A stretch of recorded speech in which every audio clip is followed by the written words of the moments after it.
SSC ও সমমান পরীক্ষার 2026 সালের ফল প্রকাশের পর সামনে এসেছে উদ্বেগজনক একটি চিত্র। এবার সারা দেশে এসএসসি ও সমমান পরীক্ষায় পাশের হার দাঁড়িয়েছে 62.25%। অর্থাৎ পরীক্ষায় অংশ নেওয়া উল্লেখযোগ্য সংখ্যক শিক্ষার্থী এবার উত্তীর্ণ হতে পারেনি।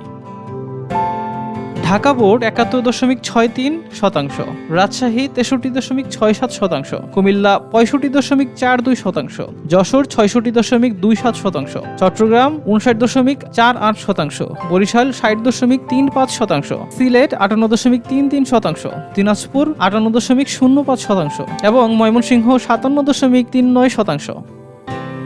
বোর্ড ভিত্তিক ফলাফলে দেখা যাচ্ছে পাশের হারে সবচেয়ে এগিয়ে ঢাকা বোর্ড। অন্যদিকে ময়মনসিংহ বোর্ডে পাশের হার নেমেছে 57.39%। চট্টগ্রাম বোর্ডেও পাশের হার 60%-এর নিচে। তবে ফলাফলের সবচেয়ে আলোচিত তথ্যগুলোর একটি হলো দেশের 312টি শিক্ষা প্রতিষ্ঠান থেকে এবার একজন শিক্ষার্থী এসএসসি ও সমমান পরীক্ষায় পাশ করতে পারেনি।